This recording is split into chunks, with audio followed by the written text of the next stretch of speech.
Hello?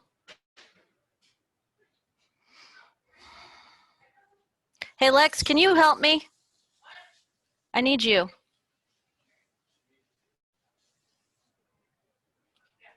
I'm trying to get this started and I can't get it started.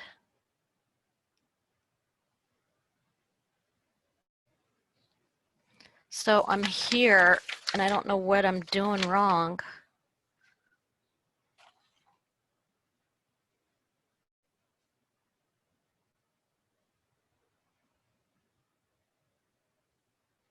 I have all these. Says start the webinar broadcast, blue button right at top of the hour. And there we are, but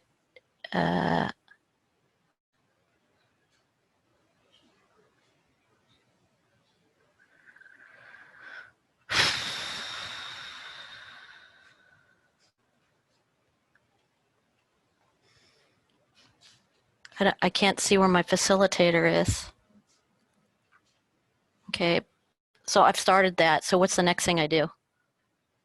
After you make the opening announcements, turn off your video and mute yourself during the presentation. All sessions have a hard stop 45. Got that, but how do I? So the people are all sitting here. How do I let the facilitators in?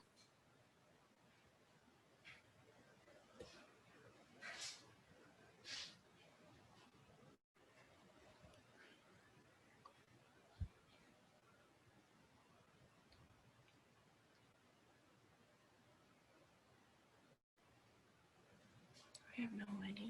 What's this button? That's the camera. Oh, to put it on you?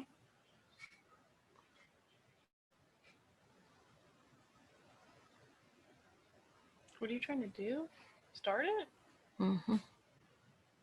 Well, it looks like it's already recording. I know, but it's not there. My camera's not on. Yeah, well, don't you have to press this then? It's already recording.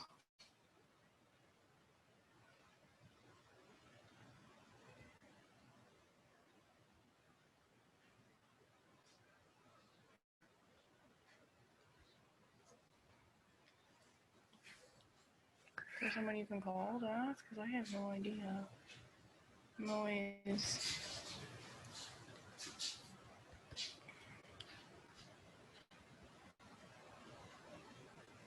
You would think that it would be right there where you press start. But you can't press it? No. What's down here? Can you pull it up? No, pull this whole thing up. Oh, well, it does it. Make it full screen. Oh, is that on a different? Can you pull this one up? Hello?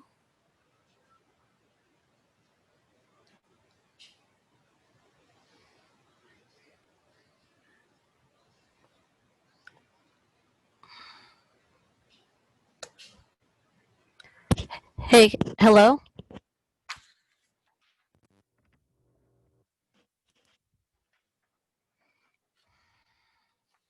I'm supposed to be talking to.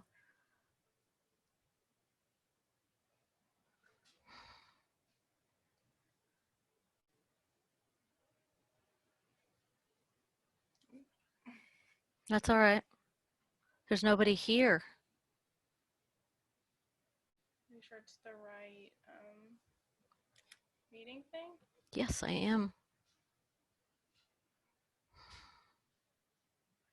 I don't know, because it should be right there. Like you just press start.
Hey, Hello, how are you?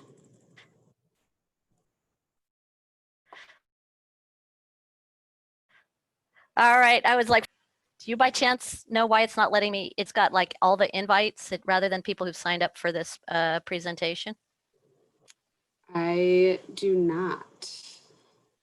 Well, hopefully it'll pop up at 3 o'clock. I like your virtual background. Oh, thank you. It's a lot better than my boring bedroom wall on my homemade standing desk. So, Yeah, I hear you.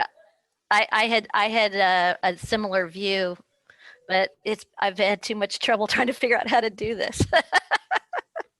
it's a lot going into these different events. I had my 26-year-old in here trying to. So it says I'm supposed to share screen, but I don't have your slides. You have your slides, right? Correct. So if I share, I'll check if Or do I have them? to. Oh, no, I'm able to share my If screen. you can share, Yep. perfect. Etc. Since I don't even know who you are, they don't tell us. Oh, I'm gonna turn something off on my phone, but Hear me? it cut out there for a second. Say it again. Yeah. So, what would you like me to say about Purdue? What would you like me to say about Purdue, or do you want to introduce yourself since this is kind of being unstable over here?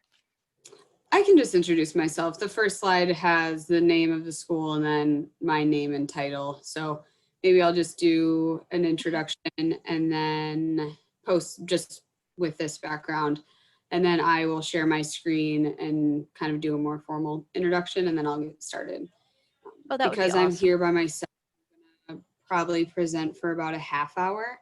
I've been going through these presentations pretty quickly. I know that students have been having a lot of questions just with all the changes of the application process this year and just the environment that they are applying in. But so I'll leave some time for that as well as part of this time slot. Okay. Sounds good. And then I'm supposed to keep track that like you said, but if your presentation goes about a half an hour, we just have to make sure that we're out in time for the next presentation to start. Yes, I attended that training session and they were very adamant about people 5 minutes, and that includes presentation and Q&A. And I had written notes in my calendar invite to pull up, and I was like, okay, Taylor, 45 minutes total.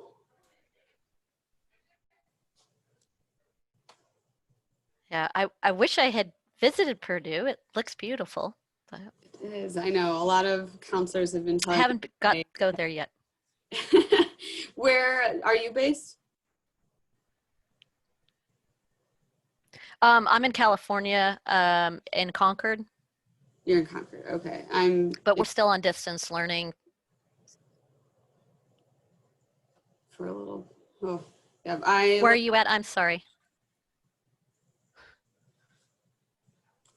God, I hope it's not my internet. maybe mine. A lot of people. Where are you located? Are you in California or? Yes, I live down in Long Beach. Ah, my daughter lives in Irvine. Oh, really? Yeah, not too far away. Yeah, she went to Davis and Western. Um, she's a nurse. She just finished her master's.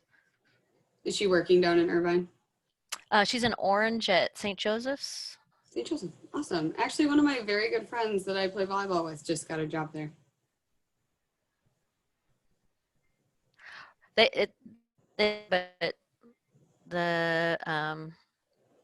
yeah. Anyway, I'm gonna try and figure out how to let people in. It says we have 7 participants. Yes. I guess it's letting people in. I'll go ahead and turn mine off. Okay. And then I'll let you take full screen because we're just about at 3 right now. Yes. But it looks like we have about 7. Okay. Perfect. Perfect. Well, welcome to the Purdue session, everyone. My name is Taylor Patterson, and I am the Assistant Director of Admissions at Purdue University. I am regionally located. I live in Long Beach, so not sure if any participants or attendees are from or live in Southern California, but I am based out here to be the point person for all the students in Southern California. If anybody is here that lives in Northern California, I do have a counterpart that lives in the Bay Area, and her name is Sarah, but if anything pops up, feel free to email me.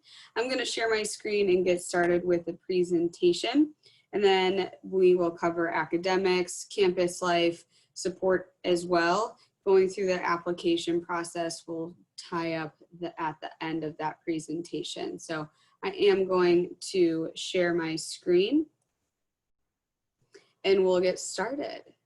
So this is my first slide, my introduction slide, but the second slide goes into exactly where Purdue is located. So Purdue is located in West Lafayette, Indiana. Campus is 2 hours from Chicago and an hour north of Indianapolis. So for the students coming from California, either airport in Chicago or the Indianapolis airport are going to be great options. It is a long drive, but there are going to be different shuttle services to cart you back and forth from campus to those airports. So there's some flexibility with scheduling as well as allegiance to airlines, things like that. Also know that the highest contingency of students are from that greater Indianapolis or Chicagoland area. So you will be making connections and friends that live in those areas that will be more than willing to pick you up after fall break, spring break, other breaks that you may fly home to California. The next slide is our profile. You can see that we are a large public institution with over 45,000 students. I know this slide, our census just came out this week and we haven't gotten a new slide yet, but we are at the largest enrollment with over 35,000 undergraduate students, which is really exciting. While that is a really big number, our average class size is still 31 and our student faculty ratio is 13:1. You can also see that we have our students are coming from all over. 34% of our students do come from out of state, and then 14% of our students are considered international students. This is the layout of where in the United States our students are coming from. Really exciting that California is the third largest state represented on campus. So just in this year's freshman class, there are 500 students from California. So by no means are you going to be the lone Californian. There may even be students at Purdue from your high school or your local community. Going to switch gears and talk about academics. So at Purdue, we have over 200 majors available that are divided into 11 different academic schools and colleges. If there are any seniors that are planning on applying, please know that on your application, you get to choose your top 2 majors. You will be considered for your first choice, and if not admissible, you would be considered for your second choice from there. This is a great graphic that shows the 11 different academic schools and colleges. The largest is our College of Engineering. This is home to our 17 engineering disciplines. Something unique to Purdue that while all of our programs are direct admit, the College of Engineering works in a unique way that all students are starting in first year engineering. This is a general engineering curriculum.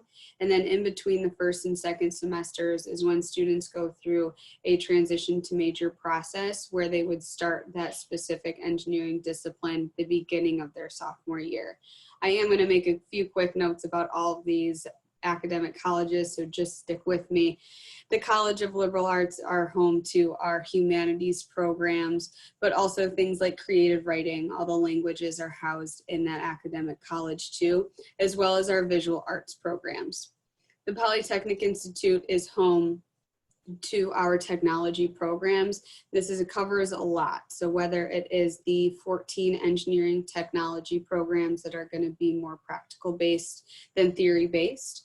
Also, our aviation programs are housed here. We were the first university to have its own operating airport, which is very exciting. Also, things like game development and design, cybersecurity are housed in this academic college. The College of Veterinary Medicine is home to our veterinary nursing program, as well as how to become a veterinarian. Our College of Pharmacy houses 2 academic programs that pre-pharm, as well as our pharmaceutical sciences, which is a 4-year degree. Our College of Health and Human Sciences houses an array of programs as well. We have 2 psychology programs, also the nutrition, dietetics, fitness and health, and kinesiology are housed here.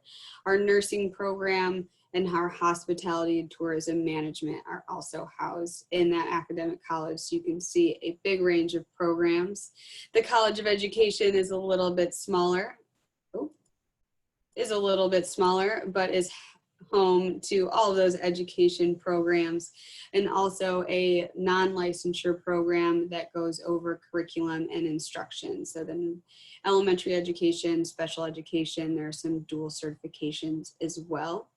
The College of Agriculture is more than just farming, as you hopefully know. It is home to our agribusiness, ag communication, food science, our landscape architecture program, which is the architecture program available at Purdue, but also fun things like sustainable food and farming systems, and our turf management and science program. So we have a lot of students that are interested in working on golf courses, and that is a great program for them. Exploratory studies is going to be home for any student that is going into Purdue undecided. That is actually the program that I went to when I was a student at Purdue, and it allowed me to explore all of these academic majors. I ended up graduating with a degree in the College of Liberal Arts because unfortunately you cannot graduate with a degree in exploratory studies. Stick with me, we have 2 more academic colleges to talk about. Cranard School of Management is our business school. There are 7 majors housed in that academic college. You will not see business on that majors list, so you definitely want to check out management or that marketing program. Our College of Science is home to those life sciences, that biology, that chemistry, that physics, but also to actuarial science, also data science and computer science. We are home to the first computer science department, and that is why that major is housed in the College of Science overall. So I know that that was a very, very quick overview of the majors available at Purdue. Our website, if you just Google Purdue majors, it pops right up and you're able to distinguish and divide up programs by the academic college, but also a career interest, because if you're interested in STEM, there are STEM majors in all of these academic colleges. Next, I'm going to transition about other ways that we help students succeed in the classroom, some support services. So first, our Academic Success Center helps students with managing their time. I know that the transition to college is a big one from just the workload standpoint. The Academic Success Center holds supplemental instructions, essentially just help rooms for a specific class. Purdue OWL, if you've ever utilized this resource, is an actual writing lab on campus that houses over 200 free resources for students that are when you just walk in and need help with a writing project. Academic innovation, you are going to be in some large lecture halls that freshman year, especially, that we've created technology that makes it a little less intimidating to ask a question in a class of a few hundred students. So you're basically able to text a professor and the system allows that question to pop up on the screen. My Strengths is an opportunity for students to take this the Strengths Finder assessment. So it really identifies your talents and focuses on developing your strength in order to reach your potential in all areas of your life. I'm going to transition over to the next slide about other resources on campus. So the Disability Resource Center, if any student has an IEP or 504 plan in place, the Disability Resource Center will help make sure that all those accommodations are in place when a student at Purdue. Also, say you broke your leg like that student that's in that picture, if you need help getting to class, they will help you out as well. The Student Health Center is on campus too, when you're feeling sick, that Student Health Center is also home to those CAPS and CARE programs for students to take advantage of while they are on campus, because health is our number one priority. Going to transition now to what life is like on campus for students, because it is going to be your home for 4 years. At Purdue, we do not require that freshmen live on campus. 95% of students do choose to live in one of the 17 residence halls. Those setups of the residence halls do differ. We have singles, doubles, triples, quads, and some apartment style residence halls too. Over 14,000 students are housed in these residence halls, and ways for students to find kind of a group of people are through those learning communities. So whether this is a group of students kind of grouped together by an academic interest or hobby, this allows students to see familiar faces, sometimes every day in a class that is spent together. Also, when you live in the residence halls, you do have access to a meal plan.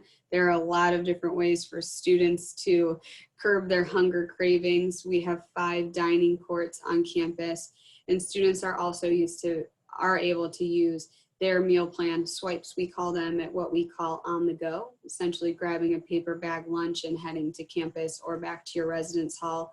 Mini marts, kind of just if you need a snack to grab or something early in the morning. And then other on-campus restaurants that are located in the Memorial Union, but also know that the 2 new residence halls have restaurants on the first floor. So I really promise that you will not go hungry. Our students are also very active in the school community. We have close to 1,000 student clubs and organizations ranging in anything really under the sun, whether it has more of an academic focus. Say you're studying biology and you're part of the bio club, you're part of engineering student council. We have clubs and organizations involved with the residence halls, Habitat for Humanity, anything really under the sun. So a lot of ways to get involved. We also are a tier 1 research institution. So that just means that there is a lot of money going into a lot of research in each one of those academic colleges. So whether you're studying craters on Mars or you're studying how students best learn in a classroom, that we do encourage students to get involved with research. Also know that the research is open to everyone on campus. So you are able to get involved with those research projects as soon as your freshman year. I encourage all students to just network with those professors, ask what's going on. That is how a lot of students fall into these research opportunities while at Purdue. Also, we have an honors college on campus. This is a newer program that we are very excited about. We treat this as an additional academic supplement to a student's undergraduate degree. So students are in their academic major, but also part of the Honors College, which is an interdisciplinary experience because they're working with students from all academic programs. They also have a scholarly project. They're essentially leaving their undergraduate degree with a mini thesis. There's a research component to that. The research that these students are participating in really differs because of the academic program that they are studying. I went to a info session and a student was studying lamb's wool and how it conducts heat. The students in the College of Science were going through and timing how successful a program could be in kind of blocking viruses. So really the world is your oyster within that program. Purdue is also part of the Big Ten. This brings a lot of energy in that realm of athletics, as well as the academic alliance that Purdue is part of. So those varsity teams compete at a very high level and bring a lot of energy on game day. I do encourage students to attend at least one football game just to see my favorite tradition, as the shout is usually led by someone very important that is at that game. We also have club sports and intramural sports. So club sports are when students are still competing intercollegiately and are representing Purdue. And then intramural sports are Purdue students, faculty, and staff. We have over 40 intramural sports available to students, ranging from soccer flag football, volleyball, all the way to inner tube water polo, cornhole, and ping pong. So a lot of options for students to get involved. Our co-rec that houses those intramural sports is a great way to let off some steam. There's every workout machine that you could ever imagine, but also food demonstrations. There's a smoothie bar and actually 2 separate pools. Our students are also participating in study abroad options as well. At Purdue, there are over 400 programs that span about a week long all the way through an academic year. So students are able to study in over 60 countries. I know that those programs are on hold because of the world that we live in, but we do hope to bring those programs back once it is safe to do so. Also, I know that it is still early, but we always want students to obtain a job after graduation. The CCO, the Center for Career Opportunities, is the centralized career services center for Purdue. Also know that each of the academic colleges may have their own career services too, so they will help you through this process. Whether you need help with a cover letter or you don't have any dress shoes, they can help you out all the way through maybe a final interview process or a project that you have to do, that these counselors will make sure that you are as prepared as possible. At Purdue last year, we had 39 career fairs that brought close to 1,700 employers to campus. That is a lot. That is a very large number, that while these internships and those companies won't come knocking on your residence hall room door, that there is always something going on, always a company recruiting students.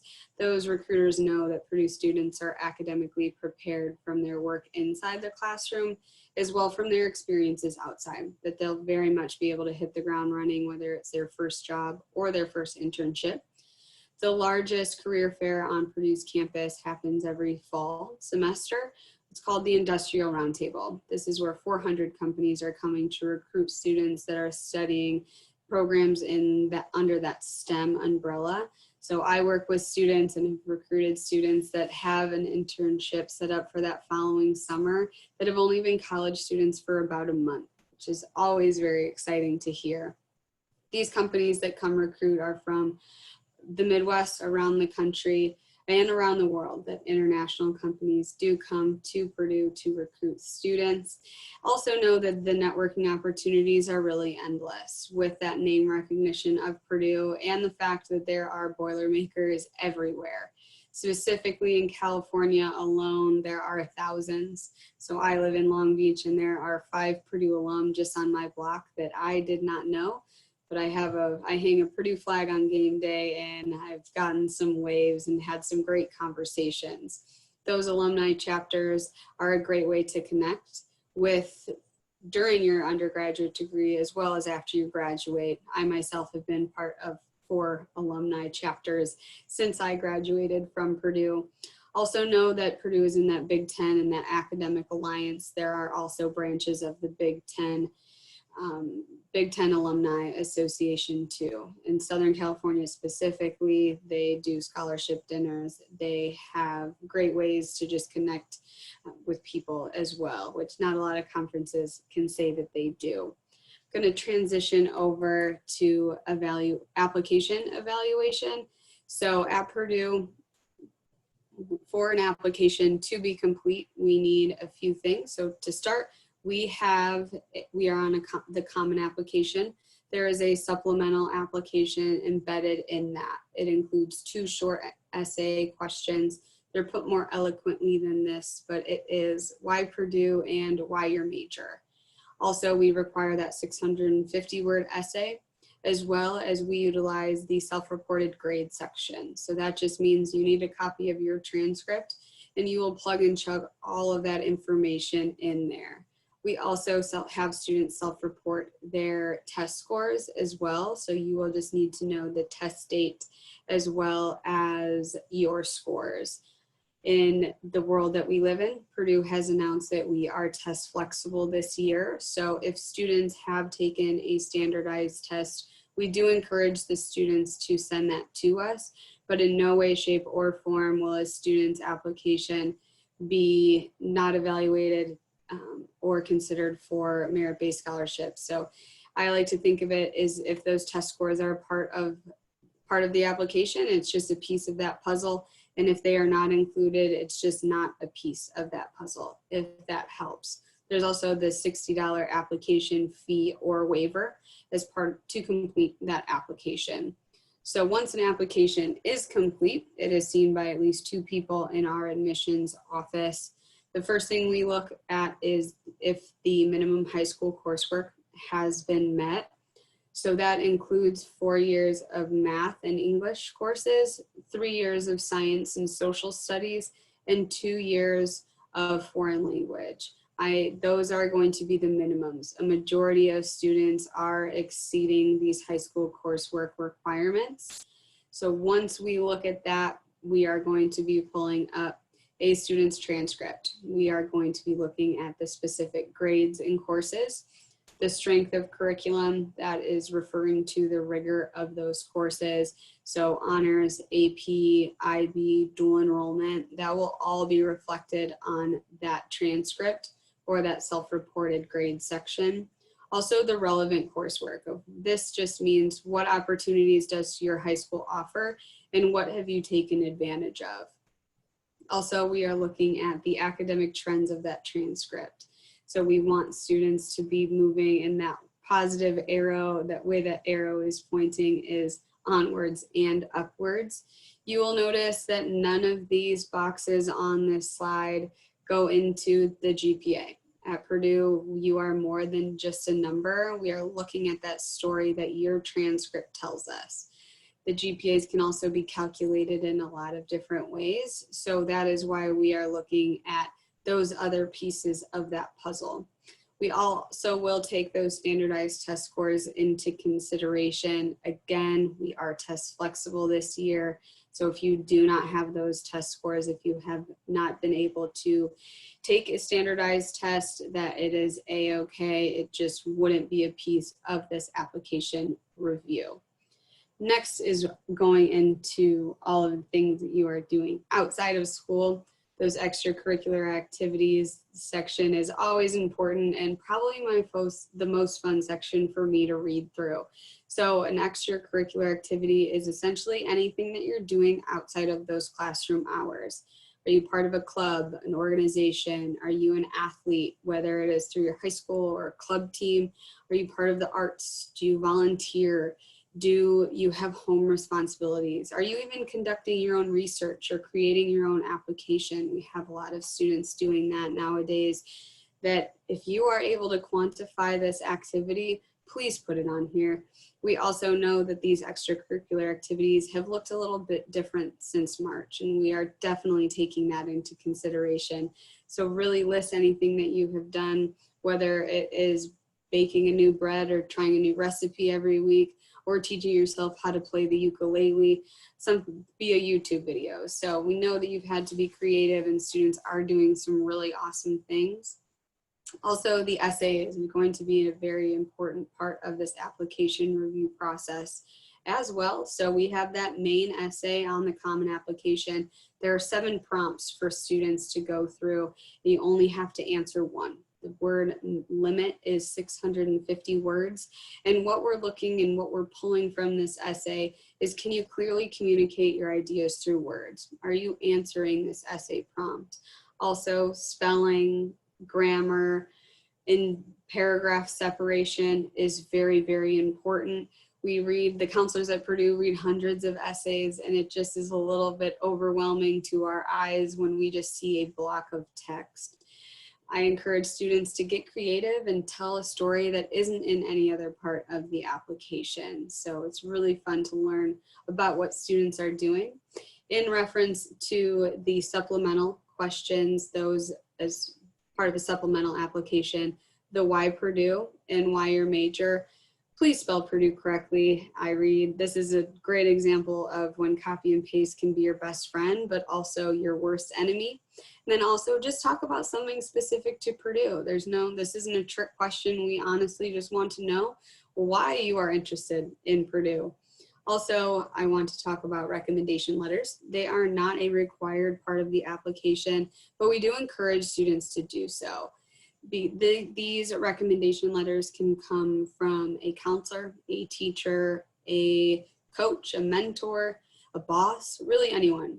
The story that your application is telling, this is just another piece of that puzzle, and give us some great context of what you are like outside of that classroom and from a different perspective. Also, the Purdue major in college is an important piece of this puzzle too, because there are a handful of majors that are more competitive than others. I would say the top 4 most competitive programs at Purdue are going to be computer science, engineering, nursing, and professional flight. So I'm going to next go over the time of year that you apply. So Purdue is an early action school. That just means that we have an early action deadline. That's just the fastest way to find out an admission decision. So I'm going to slide over into our deadlines page and go over what the fall has looked like. For if I have any juniors on this session, this will look very similar next year when you are applying. So November 1st is that early action deadline. It also is the merit-based scholarship consideration deadline, as well as our honors college deadline. So November 1st, very important day at Purdue in regards to our application process. When students do apply by November 1st, they do receive an admission decision on January 15th. January 15th is also that regular decision deadline. I'm going to click through these dates that go through our deadlines and important dates in March and the rest of the spring. Students do have until May 1st to accept their offer of admission as well as their honors college decision. And then students have a few days to submit their housing contract. So there's no preferential order with submitting that housing contract either.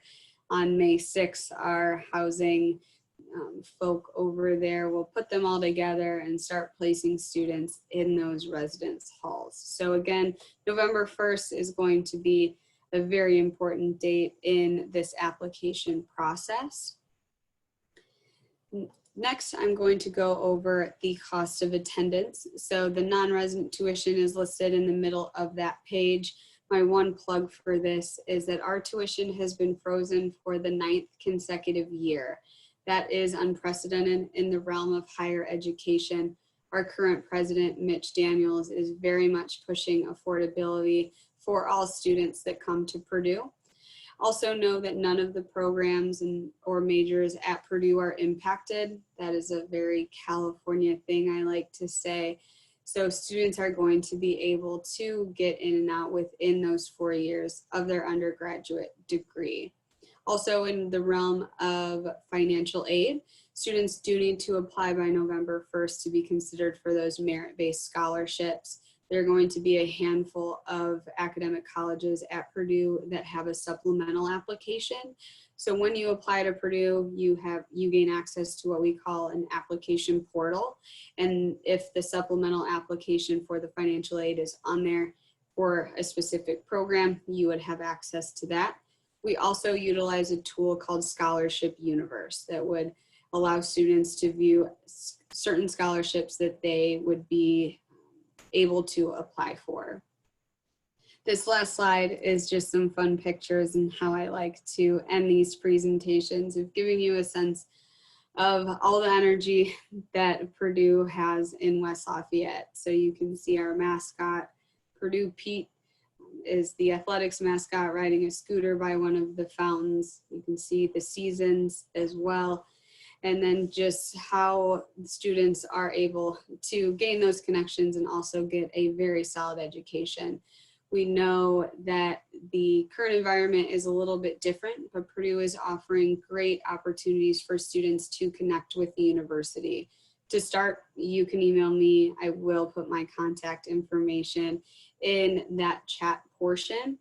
Also, the best way to connect to is probably joining the mailing list. That assures you to get the most up-to-date information and also information pertaining to the academic college that you are potentially interested in. The virtual events that we are offering are top-notch. Each of the academic colleges is offering a an array of ways to connect with them and to learn more about, to have students learn more about their academic program offerings, as well as other campus partners too. So again, you can either email me and then get on that mailing list.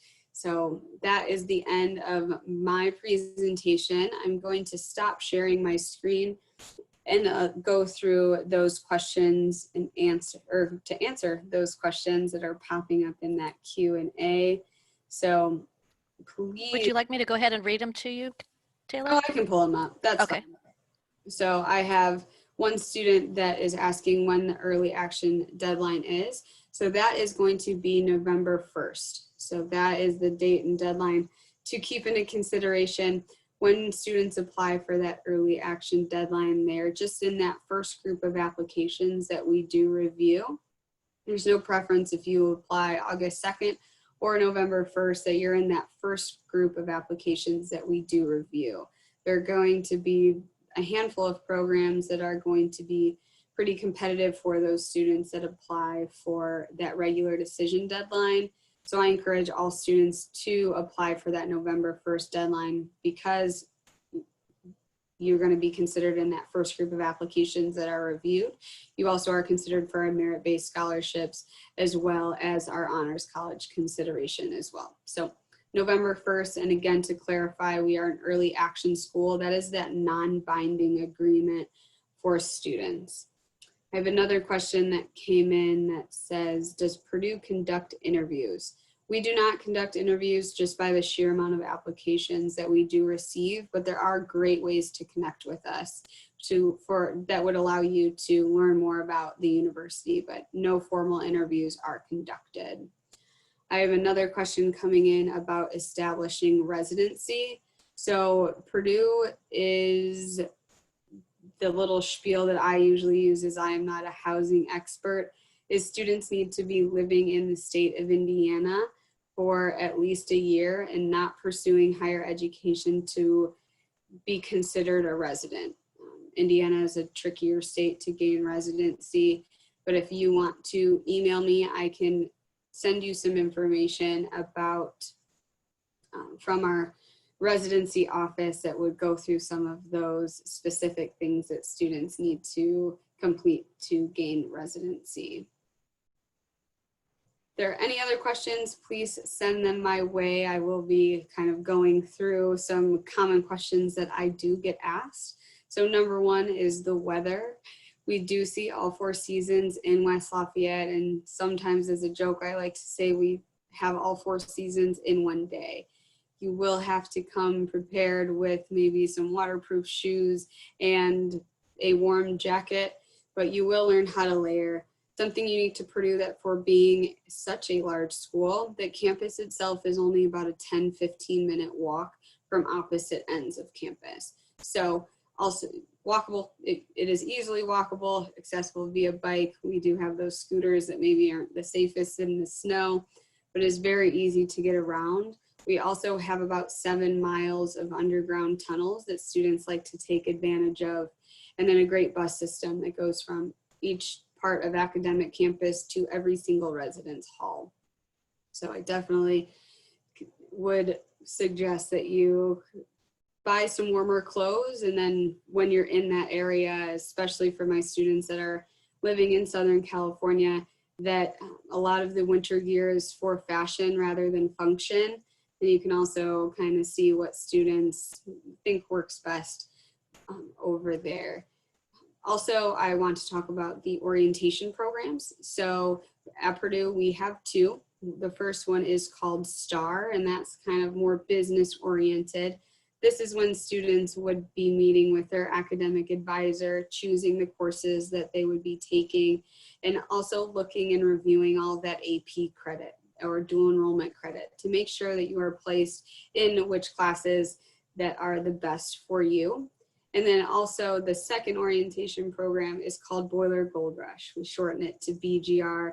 That is held a full week before classes actually begin, where students move onto campus in their residence hall or off-campus housing and really get the lay of the land, understand how the residence hall works, and also where you'll be eating where those dining courts are, which ones may be closest, or when you look at the menu, this one looks appetizing, so I'm gonna head over there.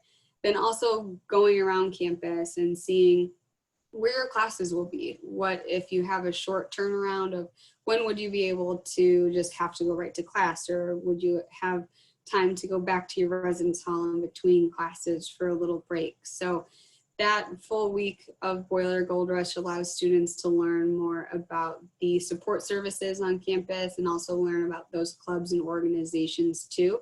So students can kind of decompress, take a deep breath before classes actually begin, and then before those upperclassmen come to campus as well.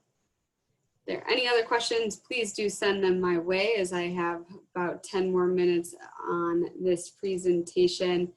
I do get asked pretty often how students learn about those clubs and organizations. As I mentioned, that there are close to 1,000, and we have what's called call-outs. These are very informal information sessions that these clubs and organizations will hold, usually in the beginning of both fall and spring semester. So like I said, very informal, just info sessions. You'll be meeting people from that club and organization, learning about their goals, what's expected.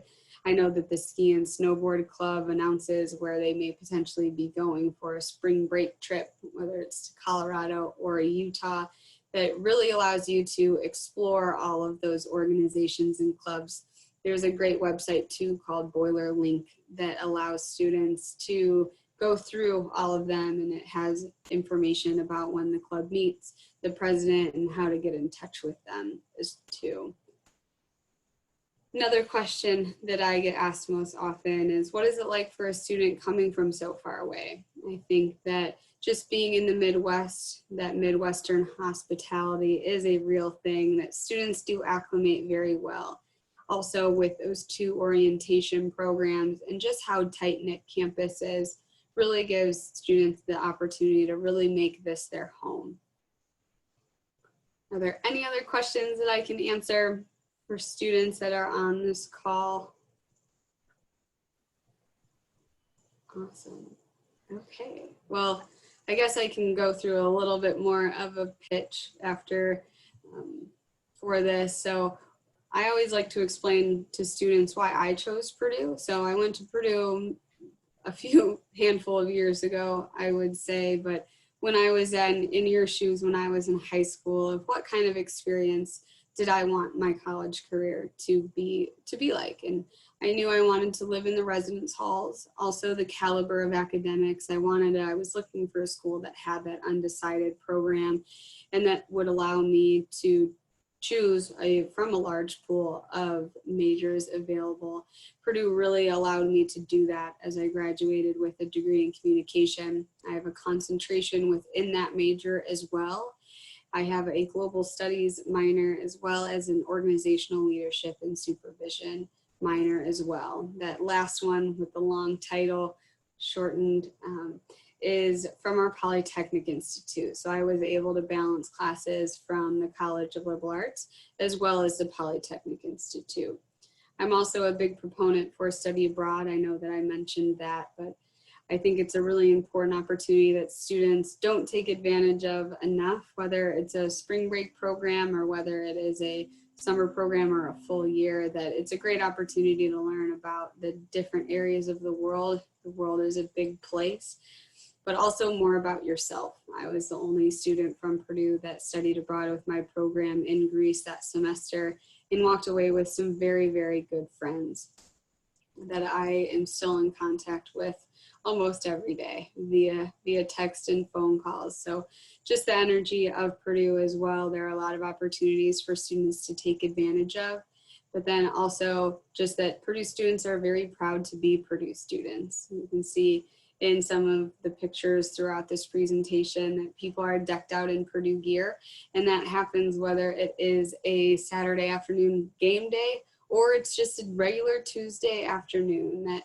everyone's usually decked out in black and gold. And I was on a call earlier this week with one of my supervisors, and she said her favorite thing about Purdue is that when she travels and there's a keychain on her backpack where she's wearing a hat that she has met Boilermakers all across the country and all across the world, which is very exciting. I myself have met Purdue alum on the top of a mountain in Purdue, at a train station in Germany, and then even on my block, the handful of us Boilermaker alums that are here in Long Beach, California, that it is a really special place. The energy is really something that is unmatched really anywhere else. So I think that will be the end of my presentation. I know that that was a lot of information being sent to you students that are on this call, but please do not hesitate to reach out with anything that you have questions about after this. I know that you've probably all had a long day of sitting in front of Zoom and on the computer, so it is a-okay if I receive any questions, comments, concerns after the fact, but I am going to see if I don't know if I have access to chat anything to students, but You should be able to, and you should be able to share your screen with your contact information. okay. You mentioned you were going to do that as well. Share my screen and I'll go back one slide and show my, oh gosh, it's not on here. Okay, well, my apologies for that. I thought that that slide was in this presentation, but if you just want to write it down really quickly, my email address is T as in Taylor, M as in Mary, PATTER at purdue.edu. So tmpatter@purdue.edu. That is me. Those emails will get sent directly to me. But I want to thank you again for attending this information session. Thank you so much. Thank you to StriveScan as well for setting it all up. And thank you, Taylor. This was an awesome presentation, one of the best I've ever seen. You answered some great questions and gave some thoughts I think that none of us had really thought about your personal experience. And I wanted to thank you. Oh, thank you. No worries. No worries. Just doing the job. And I know that that was a lot of information to smush into just a short presentation time. But thank you for sticking with me. And I enjoy that I would potentially hear from you. But enjoy the rest of your evening and afternoon and boiler up. Thank you so much. Have a good day. Bye, Taylor. Bye-bye.